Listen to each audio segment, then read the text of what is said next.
Press the bell icon on the YouTube app to never miss a video from News Laundry.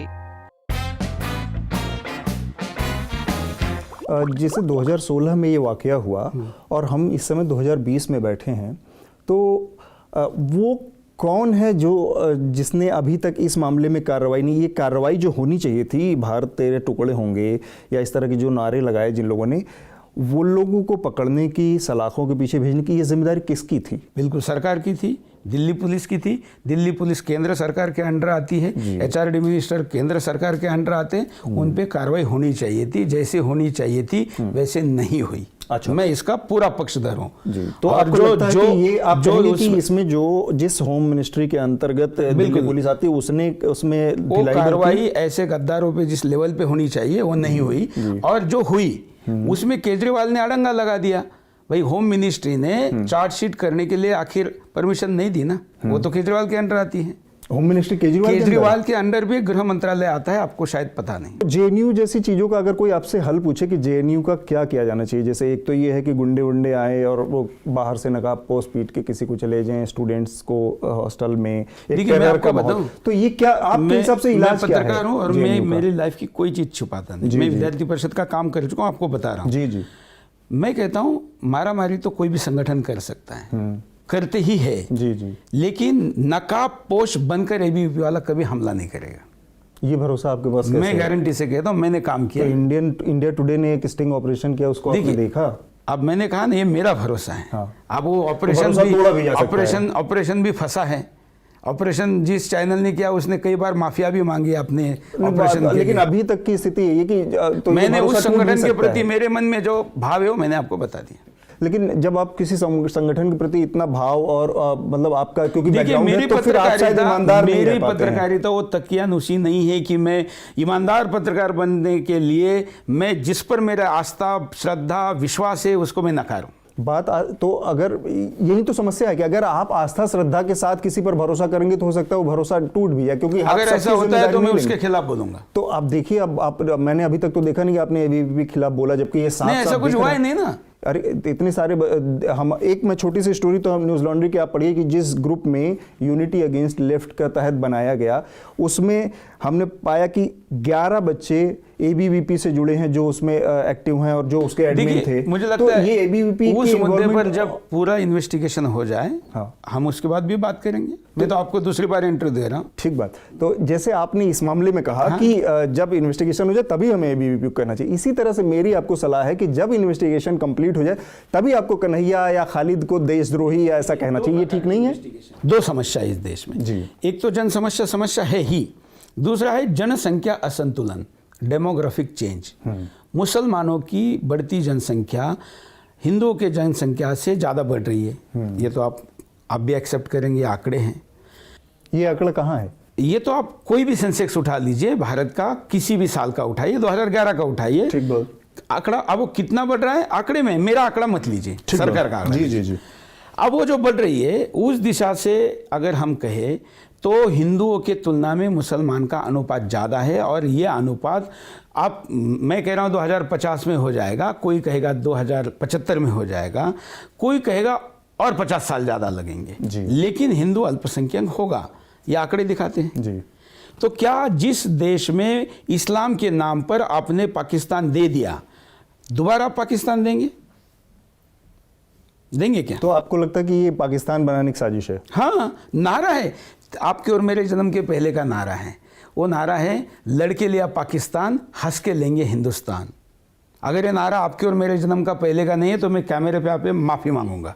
ये नारा पता नहीं, मुझे लग रहा है कि थोड़ा सा इसमें आपने वो कर दिया है, या आपके सामने गलत तरीके से आया। लड़के लेंगे पाकिस्तान, ये कश्मीर का नारा था और ये हिंदुस्तान में नारा नहीं था, ये पाकिस्तानी जनरलों का नारा था। सुनते आए हैं सर, ये पाकिस्तानी जनरलों का नारा था। मस्जिदों में अभी भी ये भाषणों में दिया जाता है। तो मैं भी अपनी बात कहता हूँ। हाँ। लड़के लिया था पाकिस्तान, हंस के लेंगे कश्मीर, ये पाकिस्तानियों का नारा था, ये हिंदुस्तानी मुसलमानों का नारा नहीं है। आपका फोन लगाइए, आपके दादा को फोन लगाइए, उनको पूछे कि यह नारा उन्होंने सुना कि नहीं। अगर उन्होंने नहीं सुना, मैं माफी मांगूंगा कैमरे। तो बड़ा दुर्भाग्य है कि मेरे दादाजी अभी इस दुनिया में है नहीं, तो इसलिए मैं उनसे ये बात कंफर्म नहीं कर सकता। एक आपका चैनल तो कहता है कि सुरेश चवानके को सरकारें ऐड कैसी देती हैं, मैंने कभी नहीं कहा कि न्यूज़ लॉन्ड्री को कौन ऐड देता है, कौन सब्सक्रिप्शन करता है, कभी नहीं। मैं अभी साफ कर देता हूं, न्यूज लॉन्ड्री पूरी तरह से एड फ्री है। न्यूज लॉन्ड्री कोई विज्ञापन नहीं लेता है। सब्सक्रिप्शन लेता है। सब्सक्रिप्शन तो हमारी, ये तो पाठक हमारे लेते हैं। हाँ, तो यही कह रहा तो हूं। पाठक हमको पैसा देता है, पाठक से हम चलते हैं। मैं तो कहता हूं विज्ञापन लीजिए और अच्छा सेटअप बनाइए, बढ़िए, आपको शुभकामना है। लेकिन सुरेश चौहान की हमारी सरकार क्यों ऐड देता है, ये क्यों कहते हैं आप? नहीं, हमारी लड़ाई ही यही है कि इस देश में जब तक उसके पाठकों का, उसके दर्शकों का अपना मीडिया नहीं खड़ा होगा, विज्ञापन मुक्त मीडिया खड़ा करना ही हमारा मुख्य उद्देश्य है। इस बारे में हम सहमत हैं।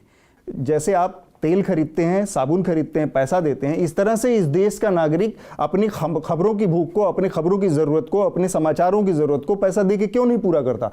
क्यों वेबसाइटें फ्री में हैं? क्यों अखबार की कीमत 1990 से लेकर आज तक 3 रुपए 2 रुपए की पर कॉपी है?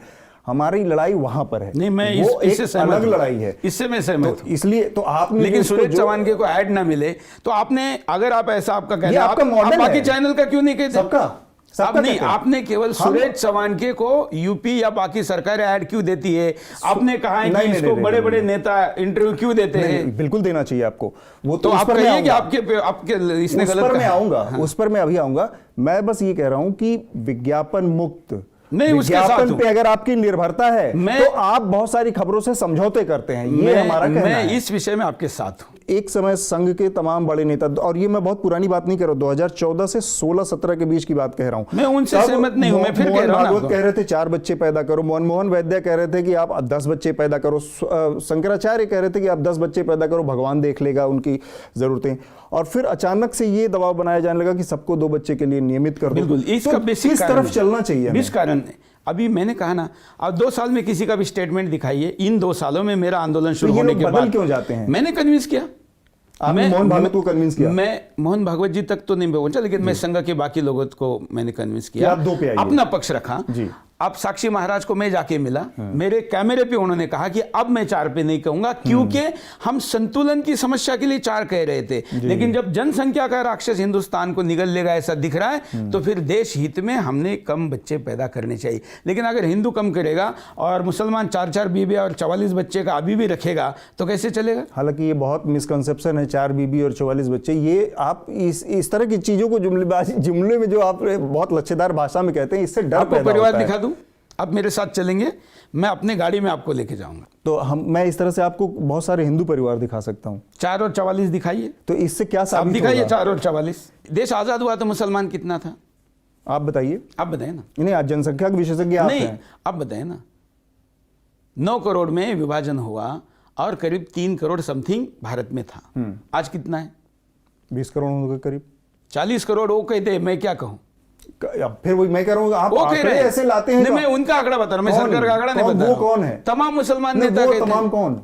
तमाम मुसलमान नेता कह रहे हैं। नाम बताइए जो कहता मैं 40 करोड़ हूं। जैसे जो बिग बॉस में बैठा था मुसलमान अभिनेता, जिसने कहा कि अभी हम 40 करोड़ हो गए हैं, या इम्तिजा में एक मुसलमान भाषण करने आया था, वो कह रहा है कि हमारे ऑफिशियल अनऑफिशियल, क्योंकि आपको पता नहीं, जब जनगणना लेने जाते हैं ना तो असली संख्या नहीं बताते।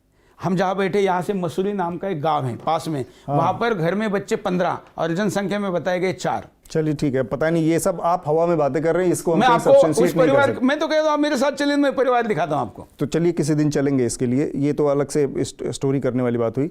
शाहरुख खान ने कहा कि अगर मोदी दोबारा जीतेंगे तो मैं देश में नहीं रहूंगा, और अटल बिहारी वाजपेयी की मौत की खबर 10 मिनट पहले चले जाना, 1 घंटा पहले चले जाना, ये दोनों बहुत एक बराबर की चीजें हैं। चीजें बता सकता हूं। नहीं तो न्यूज चैनल मैंने तो आपको इसीलिए कहा कि न्यूज चैनल चलने में रोहिंग्याओं को आपने फर्जी, एक बीमार आदमी जो कि क्या होता है पता है, ऑटिस्टिक आदमी को आपने कह दिया कि विकलांग अपराधी है।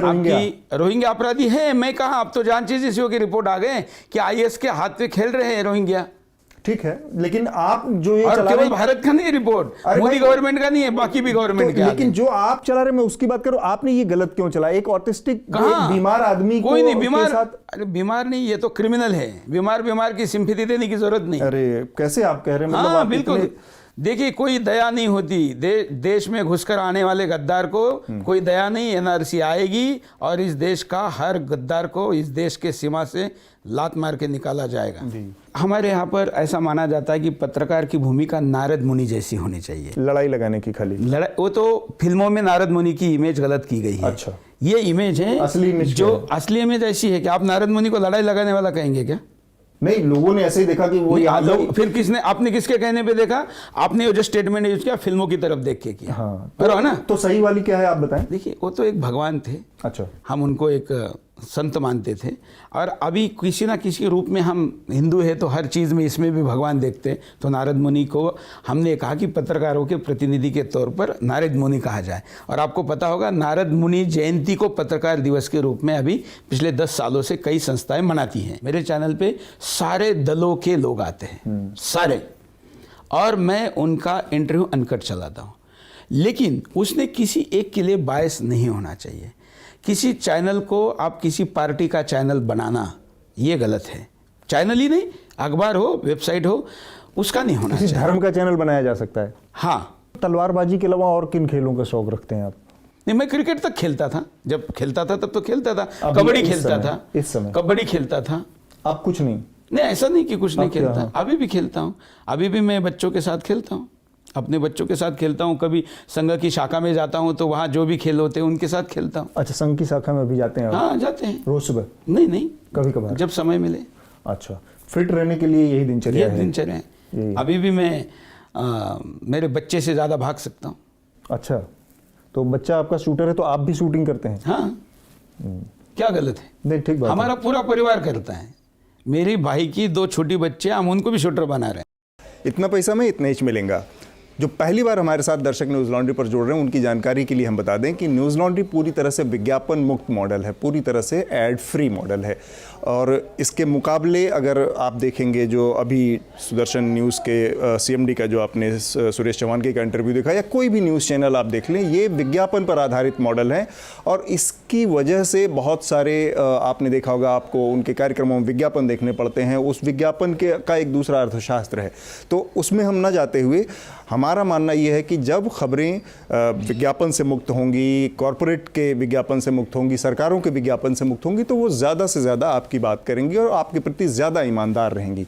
इसलिए न्यूज़ लॉन्ड्री को सब्सक्राइब करें, www.newslaundry.com पर जाएं और हमारे तमाम पॉडकास्ट, तमाम वीडियो और हमारे जो आर्टिकल्स हैं, ग्राउंड रिपोर्ट्स हैं, उनको पढ़ें, उनको देखें। उसके लिए न्यूज़ लॉन्ड्री को सब्सक्राइब करें, और ये इंटरव्यू भी पूरा देखने के लिए आपको न्यूज़ लॉन्ड्री को सब्सक्राइब करना पड़ेगा।